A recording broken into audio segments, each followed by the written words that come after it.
এই কাহিনী যে সময়ের, তখনও ব্রহ্মদেশ ইংরাজের অধীনে আসে নাই। তখনও তাহার নিজের রাজা রানী ছিল, পাত্রমিত্র ছিল, সৈন্য সামন্ত ছিল। তখন পর্যন্ত তাহারা নিজেদের দেশ নিজেরাই শাসন করিত। মান্দালে রাজধানী, কিন্তু রাজবংশের অনেকেই দেশের বিভিন্ন শহরে গিয়া বসবাস করিতেন। এমনই বোধ হয় একজন কেহ বহুকাল পূর্বে পেগুর ক্রোশ 5 দক্ষিণে ইমেদিন গ্রামে আসিয়া বাস করিয়াছিলেন। তাদের প্রকাণ্ড অট্টালিকা, প্রকাণ্ড বাগান, বিস্তর টাকা কড়ি, মস্ত জমিদারি, এই সকলের মালিক যিনি, তার একদিন যখন পরকালের ডাক পড়িল, তখন বন্ধুকে ডাকিয়া কহিলেন, বাকো, ইচ্ছে ছিল তোমার ছেলের সঙ্গে আমার মেয়ের বিবাহ দিয়া যাইব, কিন্তু সে সময় হইল না। মাস হয়ে রহিল, তাহাকে দেখিও। ইহার বেশি বলার তিনি প্রয়োজন দেখিলেন না। বাকো তার ছেলেবেলার বন্ধু। একদিন তাহারও অনেক টাকার সম্পত্তি ছিল, শুধু ফয়ের মন্দির গড়াইয়া আর ভিক্ষু খাওয়াইয়া আজকে বসে সর্বশান্ত নয়, ঋণগ্রস্ত। তথাপি এই লোকটিকেই তাহার যথা সর্বস্বের সঙ্গে একমাত্র কন্যাকে নির্ভয়ে সঁপিয়া দিতে এই মুমূর্ষুর লেশ মাত্র বাঁধিল না। বন্ধুকে চিনিয়া লইবারে এত বড় সুযোগই তিনি এ জীবনে পাইয়াছিলেন, কিন্তু এ দায়িত্ব বাককে অধিক দিন বহন করিতে হইল না। তাহারও ওপারের সমন আসিয়া পৌঁছিল, এবং সেই মহামান্য পরোয়ানা মাথায় করিয়া বৃদ্ধ বৎসর না ঘুরিতেই যেখানের ভার সেখানেই ফেলিয়া রাখিয়া অজানার দিকে পাড়ি দিলেন। এই ধর্মপ্রাণ দরিদ্র লোকটিকে গ্রামের লোক যত ভালোবাসিত, শ্রদ্ধা ভক্তি করিত, তেমনি প্রচণ্ড আগ্রহে তাহারা ইহার মৃত্যু উৎসব শুরু করিয়া দিল। বাকর মৃতদেহ মাল্য চন্দনে সজ্জিত হইয়া পালঙ্কে শয়ান রহিল, এবং নিচে খেলাধুলা, নৃত্যগীত ও আহার বিহারের স্রোত রাত্রি দিন অবিরাম বহিতে লাগিল। মনে হইল ইহার বুঝি আর শেষ হইবে না। পিতৃশোকের এই উৎকট আনন্দ হইতে ক্ষণকালের জন্য কোনো মতে পলাইয়া বাথিন একটা নির্জন গাছের তলায় বসিয়া কাঁদিতেছিল। হঠাৎ চমকিয়ে ফিরিয়া দেখিল মাসয়ে তাহার পিছনে আসিয়া দাঁড়াইয়াছে। সে অন্যার প্রান্ত দিয়া নিঃশব্দে তাহার চোখ মুছিয়া দিল, এবং পাশে বসিয়া তাহার ডান হাতটা নিজের হাতের মধ্যে টানিয়া লইয়া চুপি চুপি বলিল, বাবা মরিয়াছেন, কিন্তু তোমার মাসও এখনো বাঁচিয়া আছে। বাথিন ছবি আঁকিত। তাহার শেষ ছবিখানি সে একজন সওদাগরকে দিয়া রাজার দরবারে পাঠাইয়া দিয়াছিল। রাজা ছবিখানি গ্রহণ করিয়াছেন, এবং খুশি হইয়া রাজহস্তের বহুমূল্য অঙ্গুরি পুরস্কার করিয়াছেন। আনন্দে মাসয়ের চোখে জল আসিল। সে তাহার পাশে দাঁড়াইয়া মৃদুকণ্ঠে কহিল, বাথিন, জগতে তুমি সকলের বড় চিত্রকর হইবে। বাথিন হাসিল, কহিল, বাবার ঋণ বোধ হয় পরিশোধ করিতে পারিব। উত্তরাধিকার সূত্রে মাসই তাহার একমাত্র মহাজন, তাই এ কথায় সে সকলের চেয়ে বেশি লজ্জা পাইত। বলিল, তুমি বারবার এমন করিয়া খোঁটা দিলে আর আমি তোমার কাছে আসিব না। বাথিন চুপ করিয়া রহিল। কিন্তু ঋণের দায়ে পিতার মুক্তি হইবে না, এত বড় বিপত্তির কথা স্মরণ করিয়া তাহার সমস্ত অন্তরটা যেন শিহরিয়া উঠিল। বাথিনের পরিশ্রম আজকাল অত্যন্ত বাড়িয়াছে। জাতক হইতে একখানা নতুন ছবি আঁকিতেছিল। আজ সারাদিন মুখ তুলিয়া চাহি নাই। মাসহে প্রত্যহ যেমন আসিত, আজও তেমনই আসিয়াছিল। বাথিনের শোবার ঘর, বসিবার ঘর, ছবি আঁকবার ঘর সমস্ত নিজের হাতে সাজাইয়া গুছাইয়া যাইত।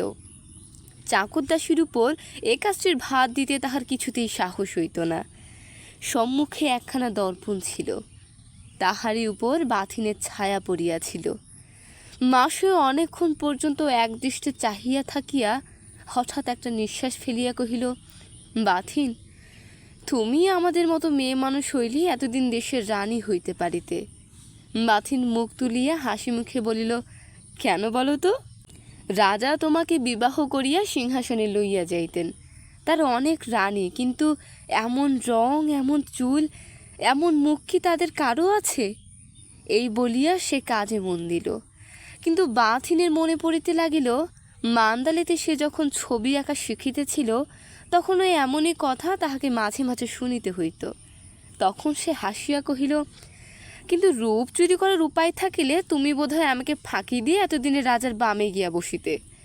মাসুয়ে এই অভিযোগের কোনো উত্তর দিল না, কেবল মনে মনে বলিল, তুমি নারীর মতো দুর্বল, নারীর মতো কোমল, তাহাদের মতোই সুন্দর, তোমার রূপের সীমা নাই। এই রূপের কাছে সে আপনাকে বড় ছোট মনে করিত। বসন্তের প্রারম্ভে এই ইমেদিন গ্রামে প্রতি বৎসর অত্যন্ত সমারোহের সহিত ঘোড়দৌড় হইত, আর সেই উপলক্ষে গ্রামান্তের মাঠে বহু জনসমাগম হইয়াছিল। মাসুয়ে ধীরে ধীরে বাথিনের পশ্চাতে আসিয়া দাঁড়াইল। সে এক মনে ছবি আঁকিতেছিল, তাই তাহার পদশব্দ শুনিতে পাইল না। মাসুয়ে কহিল, আমি আসিয়াছি, ফিরিয়া দেখো। বাথিন চকিত হইয়া ফিরিয়া চাহিল। বিস্মিত হইয়া জিজ্ঞাসা করিল, হঠাৎ এত সাজসজ্জা কিসের? বাহ, তোমার বুঝি মনে নাই আজ আমাদের ঘোড়দৌড়? যে জয়ী হইবে সে তো আজ আমাকেই মালা দিবে। কই, তা তো শুনি নাই, বলিয়া বাথিন তাহার তুলিটা পুনরায় তুলিয়া লইতে যাইতেছিল। মাসুয়ে তাহার গলা জড়াইয়া ধরিয়া কহিল, না শুনিয়াছ? নেই নেই, কিন্তু তুমি ওঠো, আর কত দেরি করিবে? এ দুটিতে প্রায় সমবয়সী, হয়তোবা বাথিন 2-4 মাসের বড় হইতেও পারে, কিন্তু শিশুকাল হইতে এমনি করিয়াই তাহারা এই 19টা বছর কাটাইয়া দিয়াছে। খেলা করিয়াছে, বিবাদ করিয়াছে, মারপিট করিয়াছে, আর ভালোবাসিয়াছে। সম্মুখের প্রকাণ্ড মুকুরে দুটি মুখ ততক্ষণ দুটি প্রস্ফুটিত গোলাপের মতো ফুটিয়া উঠিয়াছিল। বাথিন দেখাইয়া কহিল, ওই দেখো। মাসুয়ে কিছুক্ষণ নীরবে ওই দুটি ছবির পানে অতৃপ্ত নয়নে চাহিয়া রহিল। অচমকাত আজ প্রথম তাহার মনে হইল সেও বড় সুন্দর। আবেশে 2 চক্ষু তাহার মুদিয়া আসিল। কানে কানে বলিল, আমি যেন চাঁদের কলঙ্ক। বাথিন আরও কাছে তাহার মুখখানি টানিয়া আনিয়া বলিল, না, তুমি চাঁদের কলঙ্ক নও, তুমি কাহারও কলঙ্ক নও, তুমি চাঁদের কৌমুদিটি। একবার ভালো করিয়া চাহিয়া দেখো। কিন্তু নয়ন মেলিতে মাসুয়ের সাহস হইল না। সে তেমনি 2 চক্ষু মুদিয়া রহিল। হয়তো এমনি করিয়াই বহুক্ষণ কাটিত, কিন্তু একটা প্রকাণ্ড নরনারীর দল নাচিয়া গাহিয়া সমকের পথ দিয়া উৎসবে যোগ দিতে চলিয়াছিল। মাসুয়ে ব্যস্ত হইয়া উঠিয়া দাঁড়াইয়া কহিল, চলো, সময় হইয়াছে। কিন্তু আমার যাওয়া যে একেবারে অসম্ভব মাসুয়ে। কেন? এই ছবিখানি 5 দিনে শেষ করিয়া দেব চুক্তি করিয়াছি, না দিলে সে মান্দালে চলিয়া যাইবে। সুতরাং ছবিও লইবে না, টাকাও দিবে না। টাকার উল্লেখে মাসুয়ে কষ্ট পাইত, লজ্জাবোধ করিত। রাগ করিয়া বলিল, কিন্তু তা বলিয়া তো তোমাকে এমন প্রাণপাত পরিশ্রম করিতে দিতে পারি না। বাথিন এ কথার কোনো উত্তর দিল না। পিতৃঋণ স্মরণ করিয়া তাহার মুখের উপর যে ম্লান ছায়া পড়িল, তাহা আর একজনের দৃষ্টি এড়াইল না। কহিল, আমাকে বিক্রি করিও, আমি দ্বিগুণ দাম দিব। বাথিনের তাহাতে সন্দেহ ছিল না। হাসিয়া জিজ্ঞাসা করিল, কিন্তু করিবে কি?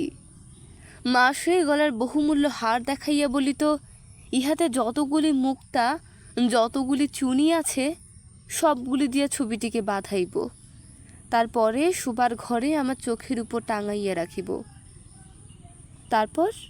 তারপরে যেদিন রাত্রে খুব বড় চাঁদ উঠিবে, আর খোলা জানালার ভিতর দিয়া তাহার জ্যোৎস্নার আলো তোমার ঘুমন্ত মুখের উপর খেলা করিতে থাকিবে, তারপরে তোমার ঘুম ভাঙিবে।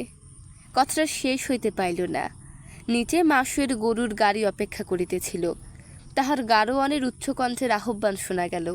বাথিন ব্যস্ত হইয়া কহিল, তার পরের কথা পরে শুনিব, কিন্তু আর নয়, তোমার সময় হইয়া গেছে, শীঘ্র যাও। কিন্তু সময় বহিয়া যাইবার কোনো লক্ষণ মাসুয়ের আচরণে দেখা গেল না। কারণ সে আরও ভালো করিয়া বসিয়া কহিল, আমার শরীর খারাপ বোধ হইতেছে, আমি যাব না। যাবে না? কথা দিয়েছ, সকলে উদ্গ্রীব হইয়া তোমার প্রতীক্ষা করিতেছে, তা জানো। মাসুয়ে প্রবল বেগে মাথা নাড়িয়া কহিল, থা করুক, চুক্তিভঙ্গের অত লজ্জা আমার নাই, আমি যাব না। ছি, তবে তুমিও চলো।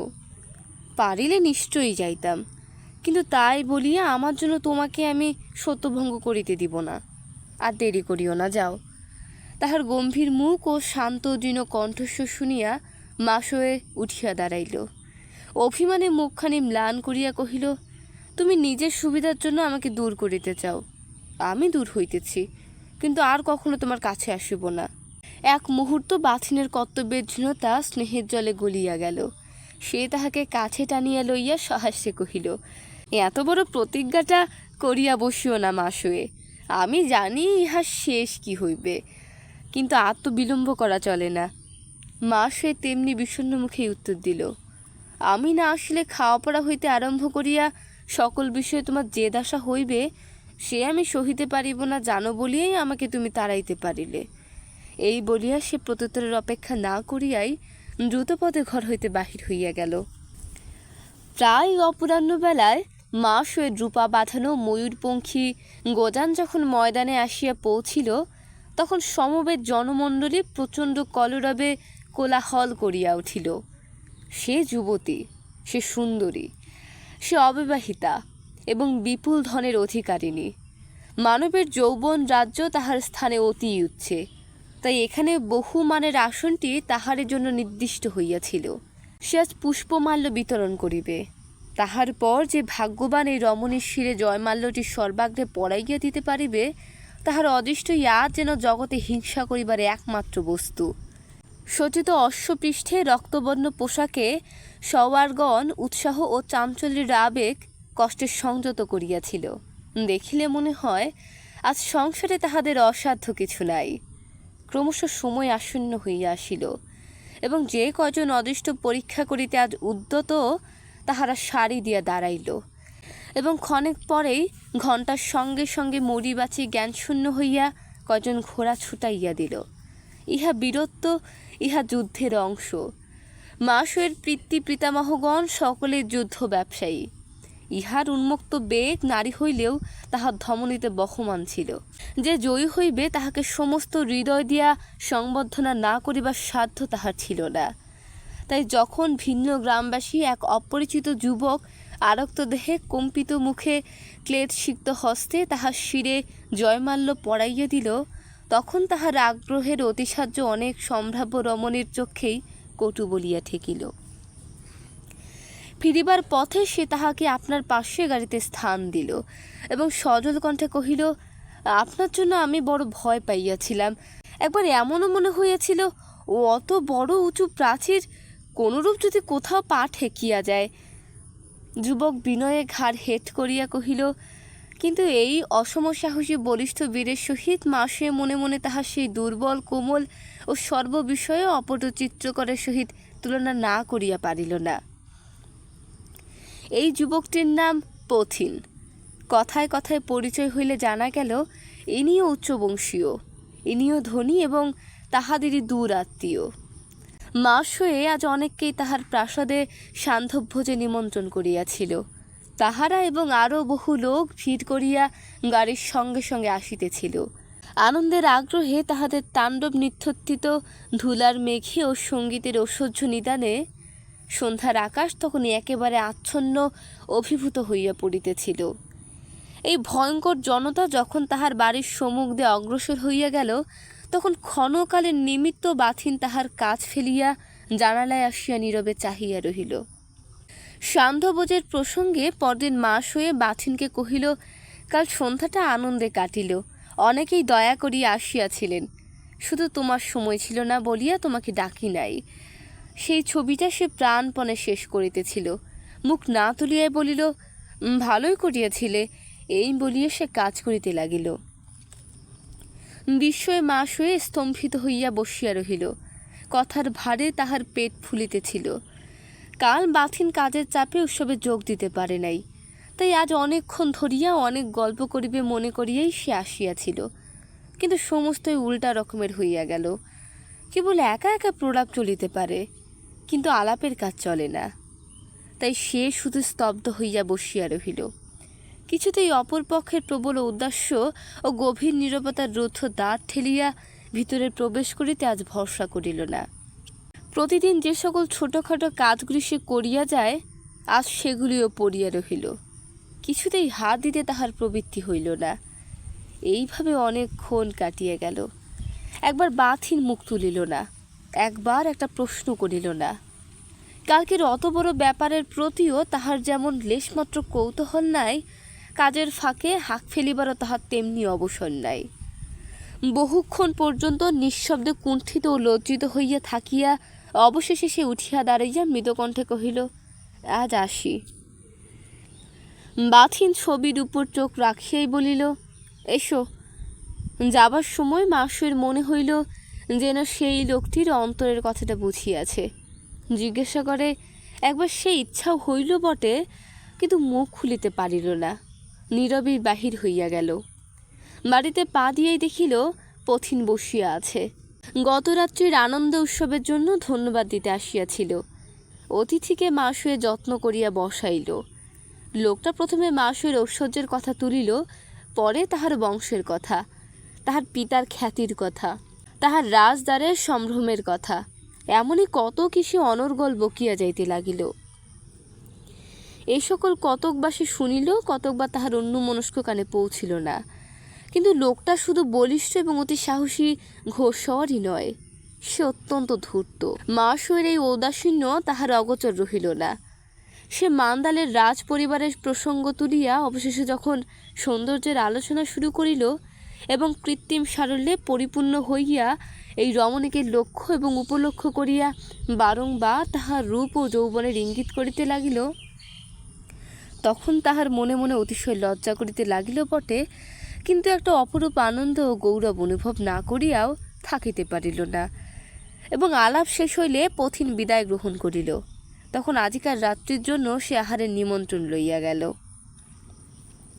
কিন্তু চলিয়া গেলে তাহার কথাগুলো মনে মনে আবৃত্তি করিয়া মাসুয়ের সমস্ত মন ছোট এবং গ্লানিতে ভরিয়া উঠিল, এবং নিমন্ত্রণ করিয়া ফেলার জন্য বিরক্তি ও বিতৃষ্ণার অবধি রহিল না। সে তাড়াতাড়ি আরও জন কয়েক বন্ধু বান্ধবকে নিমন্ত্রণ করিয়া চাকর দিয়ে চিঠি পাঠাইয়া দিল।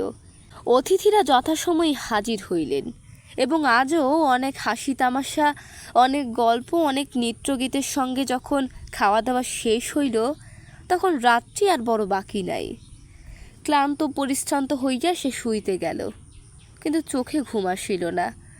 কিন্তু বিষয় এই যে, যাহা লইয়া তাহার এতক্ষণ এমন করিয়া কাটিল, তাহার একটা কথাও আর মনে আসিল না।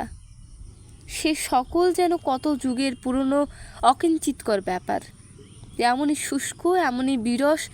তাহার কেবলই মনে পড়িতে লাগিল আর একটা লোককে, যে তাহারই উদ্যান প্রান্তের একটা নির্জন গৃহে এখন নির্বিঘ্নে আছে। আজিকার এত বড় মাতামাতির লেশমাত্র তাহার কানে যাইবার হয়তো এতটুকু পথও কোথাও খুঁজিয়া পায় নাই। চিরদিনের অভ্যাস প্রবাদ হইতেই মাসুয়েকে টানিতে লাগিল। আবার সে গিয়া বাছিনের ঘরে আসিয়া বসিল। প্রতিদিনের মতো আজও সে কেবল একটা এসো বলিয়াই তাহার সহজ অভ্যর্থনা শেষ করিয়া কাজে মন দিল। কিন্তু কাছে বসিয়াও তার একজনের আজ কেবলই মনে হইতে লাগিল, এই কর্মনিরত নীরব লোকটি নীরবেই যেন বহু দূরে সরিয়া গিয়াছে। অনেকক্ষণ পর্যন্ত মাসুয়ের কথা খুঁজিয়া পাইল না। তারপরে সংকোচ কাটাইয়া জিজ্ঞাসা করিল, তোমার আর বাকি কত? অনেক। তবে এ দুদিন ধরিয়া কি করিলে? বাথিন ইহার জবাব না দিয়া চুরুটের বাক্সটা তাহার দিকে বাড়াইয়া দিয়া বলিল, এই মদের গন্ধটা আমি সইতে পারি না। মাসুয়ে ইঙ্গিত বুঝিল।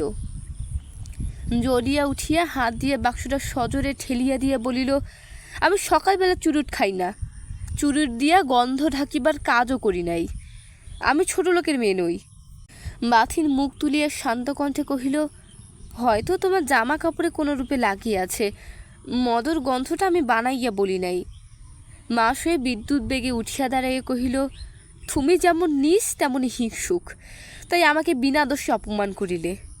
আচ্ছা, তাই ভালো। আমার জামা কাপড় তোমার ঘর থেকে আমি চিরকালের জন্য সরাইয়া লইয়া যাইতেছি। এই বলিয়া সে প্রত্যুত্তরের অপেক্ষা না করিয়াই দ্রুত বেগে ঘর ছাড়িয়া যাইতেছিল। বাথিন পিছনে ডাকিয়া তেমনি সংযত স্বরে বলিল, আমাকে নীচ ও হিংসু কেহ কখনো বলে নাই। তুমি হঠাৎ অধঃপথে যাইতে উদ্যত হইয়াছ বলিয়া সাবধান করিয়াছি। মাসুয়ে ফিরিয়া দাঁড়াইয়া কহিল, অধঃপথে কি করিয়া গেলাম? তাই আমার মনে হয়। আচ্ছা, এই মন লইয়াই থাকো, কিন্তু যাহার পিতা আশীর্বাদ রাখিয়া গেছেন, সন্তানের জন্য অভিশাপ রাখিয়া যান নাই, তাহার সঙ্গে তোমার মনের মিল হইবে না। এই বলিয়া সে চলিয়া গেল। কিন্তু বাথিন স্থির হইয়া বসিয়া রহিল। কেহ যে কোনো কারণেই কাহাকে এমন মর্মান্তিক করিয়া বিধিতে পারে, এত ভালোবাসে একদিনে যে এত বড় বিষ হইয়া উঠিতে পারে, ইহা সে ভাবিতেও পারিত না। মা সে বাড়ি আসিয়াই দেখিল পথিন বসিয়া আছে। সে সসম্ভ্রমে উঠিয়া দাঁড়াইয়া অত্যন্ত মধুর করিয়া একটু হাস্য করিল। হাসি দেখিয়া মা সহে দুই ভুরু বোধ করি অজ্ঞাতসারে কুঞ্চিত হইয়া উঠিল। কহিল, আপনার কি বিশেষ কোনো প্রয়োজন আছে? না, প্রয়োজন এমন তাহলে আমার সময় হবে না, বলিয়া পাশের সিঁড়ি দিয়া মাসে উপরে চলিয়া গেল। গত নিশার কথা স্মরণ করিয়া লোকটা একেবারে হতবুদ্ধি হইয়া গেল। কিন্তু বেহারাটা সম্মুখে আসিতেই কাষ্ঠ হাসির সঙ্গে হাতে তাহার একটা টাকা গুজিয়া দিয়া শীষ দিতে দিতে বাহির হইয়া গেল। শিশুকাল হইতে যে দুজনের কখনো এক মুহূর্তের জন্য বিচ্ছেদ ঘটে নাই, অদৃষ্টের বিড়ম্বনায় আজ মাসাধিক কাল গত হইয়াছে, কাহারও সহিত কেহ সাক্ষাৎ করে নাই। মাস হয়ে এই বলিয়া আপনাকে বুঝাইবার চেষ্টা করে যে এই এক প্রকার ভালোই হইল যে যে মোহের জাল এই দীর্ঘদিন ধরিয়া তাহাকে কঠিন বন্ধনে অভিভূত করিয়া রাখিয়াছিল, তাহা ছিন্ন হইয়া গিয়াছে, আর তাহার সহিত বিন্দুমাত্র সংস্রব নাই। এই ধনির কন্যার নবীন উদ্দাম প্রকৃতি পিতা বিদ্যমানেও অনেক দিন এমন কাজ করিতে চাহিয়াছে, যাহা কেবলমাত্র গম্ভীর ও সংযত চিত্ত বাথিনের বিরক্তির ভয়েই পারে নাই। কিন্তু আজ সে স্বাধীন, একেবারে নিজের মালিক নিজে, কোথাও কাহারও কাছে আর লেশমাত্র জবাবদিহি করিবার নাই।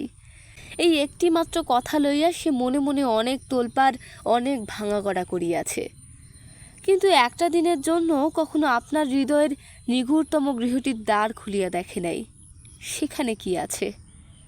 দেখিলে দেখিতে পাইত, এতদিন শুদ্ধমাত্র সে আপনাকেই আপনি ঠকাইয়াছে। সেই নিভৃত গোপন কক্ষে দিবানিশি উভয় মুখোমুখি বসিয়া আছে, প্রেমালাপ করিতেছে না, কলহ করিতেছে না, কেবল নিঃশব্দে উভয়ের চক্ষু বাহিয়া অশ্রু বহিয়া যাইতেছে। নিজেদের জীবনের এই একান্ত করুণ চিত্রটি তাহার মনস্কক্ষের অগোচর ছিল বলিয়াই ইতোমধ্যে গৃহে তাহার অনেক উৎসব রজনীর নিষ্ফল অভিনয় হইয়া গেল। পরাজয়ের লজ্জা তাহাকে ধূলির সঙ্গে মিশাইয়া দিল না। কিন্তু আজিকার দিনটা ঠিক তেমন করিয়া কাটিতে চাহিল না। কেন সেই কথাটাই বলিব। জন্মতিথি উপলক্ষে প্রতি বৎসর তাহার গৃহে একটা আমোদ আহ্লাদ ও খাওয়া দাওয়ার অনুষ্ঠান হইত। আজ সেই আয়োজনটাই কিছু অতিরিক্ত আড়ম্বরের সহিত হইতেছিল। বাড়ির দাস দাসী হইতে আরম্ভ করিয়া প্রতিবেশীরা পর্যন্ত আসিয়া যোগ দিয়াছে, কেবল তাহার নিজেরই যেন কিছুতে গা নাই। সকাল হইতে আজ তাহার মনে হইতে লাগিল সমস্ত বৃথা, সমস্ত পণ্ডশ্রম। কেমন করিয়া যেন এতদিন তাহার মনে হইতেছিল ওই লোকটাও দুনিয়ার অপর সকলের মতো, সেও মানুষ, সেও ঈশ্বর অতীত নয়। তাহার গৃহের এই যে সব আনন্দ উৎসবের অপর্যাপ্ত ও নবনব আয়োজন, ইহার বাচ্চাকে তাহার রুদ্র বাতায়ন ভেদিয়া সে নিভৃত কক্ষে গিয়া বসে না, তাহার কাজের মধ্যে কি বাধা দেয় না? হয়তোবা সে তাহার তুলিটা ফেলিয়ে দিয়া কখনো স্থির হইয়া বসে, কখনো বা অস্থির দ্রুতপদে ঘরের মধ্যে ঘুরিয়া বেড়ায়, কখনো বা নিদ্রাবিহীন তপ্ত শয্যায় পড়িয়া সারা রাত্রি জ্বলিয়া পড়িয়া মরে, কখনো বা। কিন্তু থাক সেসব। কল্পনায় এতদিন মাস হয়ে এক প্রকার তীক্ষ্ণ আনন্দ অনুভব করিতেছিল, কিন্তু আজ তাহার হঠাৎ মনে হইতেছিল কিছুই না, কিছুই না, তাহার কোনো কাজেই তাহার কোনো বিঘ্ন ঘটায় না, সমস্ত মিথ্যা, সমস্ত ফাঁকি। সে ধরিতেও চাহে না, ধরা দিতেও চাহে না। ওই কেবল দুর্বল দেহটা অচমকাত কি করিয়া যেন একেবারে পাহাড়ের মতো কঠিন ও অচল হইয়া গেছে। কোথাকার কোনো ঝঞ্ঝাট আর তাহাকে এক বিন্দু বিচলিত করিতে পারে না। কিন্তু তথাপি জন্মতিথি উৎসবের বিরাট আয়োজন আড়ম্বরের সঙ্গে চলিতেছিল। পথিন আজ সর্বত্র সকল কাজে, এমনকি পরিচিতদের মধ্যে একটা কানাঘুষাও চলিতেছিল যে একদিন এই লোকটাই এবারের কর্তা হইয়া উঠিবে, এবং বোধহয় সেদিন বড় বেশি দূরেও নয়। গ্রামের নরনারীতে বাড়ি পরিপূর্ণ হইয়া গেছে, চারিদিকেই আনন্দ কলরব। শুধু যাহার জন্য এইসব সেই মানুষটি বিমনা, তাহারই মুখ নিরানন্দের ছায়া আচ্ছন্ন। কিন্তু এই ছায়া বাহিরের কাহারও চোখেই প্রায় পড়িল না, পড়িল কেবল বাড়ির দুই একজন সাবেক দিনের দাস দাসীর। আর পড়িল বোধ হয় তাহার যিনি অলক্ষ্য থাকিয়া সমস্ত দেখেন, কেমন তিনিই দেখিতে লাগিলেন। ওই মেয়েটির কাছে আজ সমস্তই শুধু বিড়ম্বনা। এই জন্মতিথির দিনে প্রতি বৎসর যে লোকটি সকলের আগে গোপনে তাহার গলায় আশীর্বাদের মালা পরিয়ে দিত, আজ সে লোক নাই, সে মালা নাই, সে আশীর্বাদের আজ একান্ত অভাব। মাসের পিতার আমলের বৃদ্ধ আসিয়া কহিল, ছোট মা, কই তাহাকে তো দেখি না। বুড়া কিছুকাল পূর্বে কর্মে অবসর লইয়া চলিয়া গিয়াছিল, তাহার ঘরও অন্য গ্রামে। এই মনান্তরের খবর সে জানিত না, আজ আসিয়া চাকর মহলে শুনিয়াছে। মা সে উদ্ধতভাবে বলিল, দেখিবার দরকার থাকে তাহার বাড়ি যাও, আমার এখানে কেন? বেশ, তাই যাইতেছি বলিয়া বৃদ্ধ চলিয়া গেল। মনে মনে বলিয়া গেল, কেবল তাকে একাকী দেখিলেই তো চলিবে না, তোমাদের দুজনকে আমার একসঙ্গে দেখা চাই, নইলে এতটা পথ বৃথাই হাঁটিয়া আসিয়াছি। কিন্তু বুড়ার মনের কথাটি এই নবীনের অগোচর রহিল না। সেই অবধি এক প্রকার সচকিত অবস্থাতেই তাহার সকল কাজের মধ্যে সময় কাটিতেছিল। সহসা একটা চাপা গলার অস্ফুট শব্দে চাহিয়া দেখিল বাথিন। তাহার সর্বাঙ্গ দিয়া বিদ্যুৎ বহিয়া গেল, কিন্তু চক্ষের নিমেষে আপনাকে সংবরণ করিয়া লইয়া সে মুখ ফেরাইয়া অন্যত্র চলিয়া গেল। খানিক পরে বুড়া আসিয়া কহিল, ছোট মা, যাই হোক তোমার অতিথি, একটা কথাও কি কহিতে নাই? কিন্তু তোমাকে তো আমি ডাকাইয়া আনিতে বলি নাই। সেইটাই আমার অপরাধ হইয়া গেছে বলিয়া সে চলিয়া যাইতেছিল। মাসে ডাকিয়া কহিল, বেশ তো, আমি ছাড়া আরও তো লোক আছেন, তারা তো কথা বলিতে পারেন। বুড়া বলিল, তা পারেন, কিন্তু আর আবশ্যক নাই, তিনি চলিয়া গেছেন। মা শুয়ে ক্ষণকাল স্তব্ধ হইয়া রহিল, তারপরে কহিল, আমার কপাল, নইলে তুমিও তো তাকে খাইয়া যাইবার কথাটা বলিতে পারিতে। না, আমি এত নির্লজ্জ নই বলিয়া বুড়া রাগ করিয়া চলিয়া গেল। এই অপমানে বাথিনের চোখে জল আসিল, কিন্তু সে কাহাকেও দোষ দিল না, কেবল আপনাকে বারংবার ধিক্ষার দিয়া কহিল, এ ঠিকই হইয়াছে, আমার মতো লজ্জাহীনের ইহারই প্রয়োজন ছিল। কিন্তু প্রয়োজন যে ওইখানেই, ওই একটা রাত্রির ভেতর দিয়ে শেষ হয় নাই, ইহার চেয়ে অনেক অনেক বেশি অপমান যে তাহার অদৃষ্টে ছিল, ইহা দিন দুই পরে টের পাইল। আর এমন করিয়া টের পাইল যে সে লজ্জা সারা জীবনে কোথায় রাখিবে তাহার কুল কিনারা দেখিল না। যে ছবিটার কথা লইয়া এই আখ্যায়িকা আরম্ভ হইয়াছে, জাতকের সেই গোপাত চিত্রটা এতদিনে সম্পূর্ণ হইয়াছে। 1 মাসের অধিক কাল অবিশ্রাম পরিশ্রমের ফল আজ শেষ হইয়াছে। সমস্ত সকালটা সে এই আনন্দেই মগ্ন হইয়া রহিল। ছবি রাজদরবারে যাইবে, যিনি দাম দিয়া লইয়া যাইবেন সংবাদ পাইয়া তিনি উপস্থিত হইলেন, কিন্তু ছবির আবরণ উন্মুক্ত হইলে তিনি চমকিয়া গেলেন। চিত্র সম্বন্ধে তিনি আনাড়ি ছিলেন না। অনেকক্ষণ একদৃষ্টে চাহিয়া থাকিয়া অবশেষে ক্ষুণ্ণস্বরে বলিলেন, এ ছবি আমি রাজাকে দিতে পারিব না। বাথিন ভয়ে বিস্ময়ে হতবুদ্ধি হইয়া কহিল, কেন? তার কারণ এ মুখ আমি চিনি। মানুষের চেহারা দিয়া দেবতা গড়িলে দেবতাকে অপমান করা হয়, এ কথা ধরা পড়িলে রাজা আমার মুখ দেখিবেন না। এই বলিয়া সে চিত্রকরের বিস্ফারিত ব্যাকুল চক্ষের প্রতি ক্ষণকাল চাহিয়া থাকিয়া মুখ টিপিয়া হাসিয়া বলিল, একটু মন দিয়া দেখলেই দেখিতে পাইবেন এ কে। এ ছবি চলিবে না। বাথিনের চোখের উপর হইতে ধীরে ধীরে একটা কুয়াশার ঘোর কাটিয়া যাইতেছিল। ভদ্রলোক চলিয়া গেলেও সে তেমনি দৃষ্টি নিবদ্ধ করিয়া দাঁড়াইয়া রহিল। তাহার চোখ দিয়া জল পড়িতে লাগিল। আর তাহার বুঝিতে বাকি নাই, এতদিন এই প্রাণান্ত পরিশ্রম করিয়া সে হৃদয়ের অন্তঃস্থল হইতে যে সৌন্দর্য, যে মাধুর্য বাহিরে টানিয়া আনিয়াছে, দেবতার রূপে যে তাহাকে অহর্নিশি ছলনা করিয়াছে, সে জাতকের গোপা নহে, সে তাহারই মাস হয়ে। চোখ মুছিয়া মনে মনে কহিল, ভগবান, আমাকে এমন করিয়া বিড়ম্বিত করিলে, তোমার আমি কি করিয়াছিলাম? পথিন সাহস পাইয়া বলিল, তোমাকে দেবতাও কামনা করেন মাসুয়ে, আমি তো মানুষ। মাসুয়ে অন্য মনুষ্যের মতো উত্তর দিল, কিন্তু যে করে না সে বোধ হয় তবে দেবতারও বড়। কিন্তু এ প্রসঙ্গকে সে আর অগ্রসর হইতে দিল না। কহিল, শুনিয়াছি দরবারে আপনার যথেষ্ট প্রতিপত্তি আছে, আমার একটা কাজ করে দিতে পারবেন? খুব শীঘ্র। পথিন উৎসুক হইয়া জিজ্ঞাসা করিল, কি?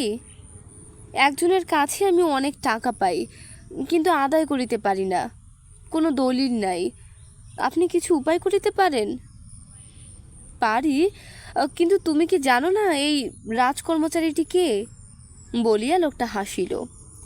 এই হাসির মধ্যে স্পষ্ট উত্তর ছিল। মা শুয়ে ব্যগ্র হইয়া তাহার হাতটা চাপিয়া ধরিয়া বলিল, তবে দিন একটু উপায় করিয়া, আজই, আমি একটা দিনও আর বিলম্ব করিতে চাহি না। পথিন ঘাড় নাড়িয়া কহিল, বেশ তাই।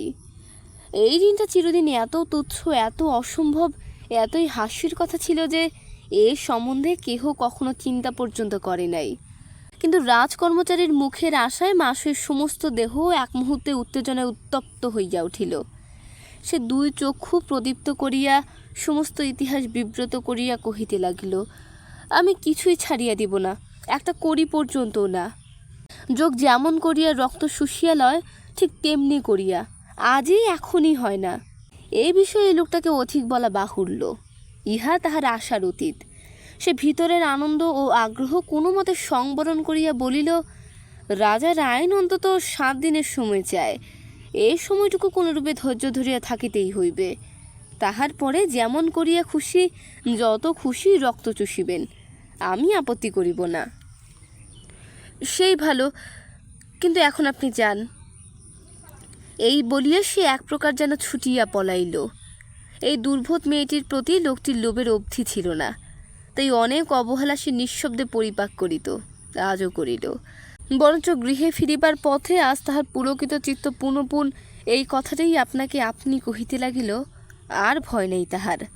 সফলতার পথ নিষ্কণ্টক হইতে আর বোধ হয় অধিক বিলম্ব হইবে না। বিলম্ব হইবে না সে কথা সত্য, কিন্তু কত শীঘ্র এবং কত বড় বিস্ময় যে ভগবান তাহার অদৃষ্টে লিখিয়া রাখিয়াছিলেন, এই আজ কল্পনা করাও তাহার পক্ষে সম্ভব ছিল না। ঋণের দাবি চিঠি আসিল। কাগজখানা হাতে করিয়া বাথিন অনেকক্ষণ চুপ করিয়া বসিয়া রহিল। ঠিক এই জিনিসটি সে আশা করে নাই বটে, কিন্তু আশ্চর্যও হইল না। সময় অল্প, শীঘ্র কিছু একটা করা চাই। একদিন নাকি মাস হয়ে রাগের উপর তাহার পিতার অপব্যয়ের প্রতি বিদ্রুপ করিয়াছিল, তাহার এই অপরাধ সে বিস্মিত হয় নাই, ক্ষমাও করে নাই। তাই সে সময় ভিক্ষার নাম করিয়া আর তাহাকে অপমান করিবার কল্পনাও করিল না। শুধু চিন্তা এই যে তাহার যাহা কিছু আছে সব দিয়েও পিতাকে ঋণমুক্ত করা যাইবে কিনা।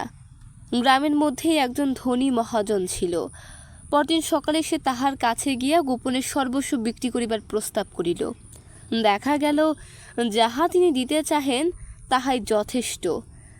টাকাটা সে সংগ্রহ করিয়া ঘরে আনিল, কিন্তু একজনের অকারণ হৃদয়হীনতা যে তাহার সমস্ত দেহমনের উপর অজ্ঞাতসারে কত বড় আঘাত দিয়াছিল, ইহা সে জানিল তখন, যখন জ্বরে পড়িল। কোথা দিয়ে যে দিন রাত্রি কাটিল তাহার খেয়াল রহিল না। জ্ঞান হইলে উঠিয়া বসিয়া দেখিল সেদিনই তাহার মেয়াদের শেষ দিন। আজ শেষ দিন। আপনার নিভৃত কক্ষে বসিয়া মা শুয়ে কল্পনার জাল বুনিতেছিল। তাহার নিজের অহংকার অনুক্ষণ ঘা খাইয়া খাইয়া আর একজনের অহংকারকে একেবারে অভ্রভেদী উচ্চ করিয়া দাঁড় করাইয়াছিল। সেই বিরাট অহংকার আজ তাহার পদমূলে পড়িয়া যে মাটির সঙ্গে মিশাইবে, ইহাতে তাহার লেশমাত্র সংশয় ছিল না। এমন সময়ে ভৃত্য আসিয়া জানাইল নিচে বাথিন অপেক্ষা করিতেছে। মা শুয়ে মনে মনে ক্রূর হাসি হাসিয়া বলিল, জানি। সে নিজেও ইহারই প্রতীক্ষা করিতেছিল। মা শুয়ে নিচে আসিতেই বাথিন উঠিয়া দাঁড়াইল, কিন্তু তাহার মুখের দিকে চাহিয়া মা শুয়ের বুকে শেল বিঁধিল। টাকা সে চাহেদা, টাকার প্রতি লোভ তাহার কানা করিন নাই, কিন্তু সেই টাকার নাম দিয়ে কত ভয়ঙ্কর অত্যাচার যে অনুষ্ঠিত হইতে পারে, ইহা সে আজ এই দেখিল। বাথিন প্রথমে কথা কহিল, বলিল, আজ 7 দিনের শেষ দিন, তোমার টাকাটা আনিয়াছি। হায় রে, মানুষ মরিতে বসিয়াও দর্প ছাড়িতে চায় না। নইলে প্রত্যুত্তরে এমন কথা মাসুয়ের মুখ দিয়া কেমন করিয়া বাহির হইতে পারিল যে সে সামান্য কিছু টাকা প্রার্থনা করে নাই, ঋণের সমস্ত টাকা পরিশোধ করিতে বলিয়াছে। বাথিনের পীড়িত শুষ্ক মুখ হাসিতে ভরিয়া গেল। বলিল, তাই বটে, তোমার সমস্ত টাকাই আনিয়াছি। সমস্ত টাকা পেলে কোথায়? কালই জানিতে পারিবে। ওই বাক্সটায় টাকা আছে, কাহাকেও গনিয়া লইতে বলো।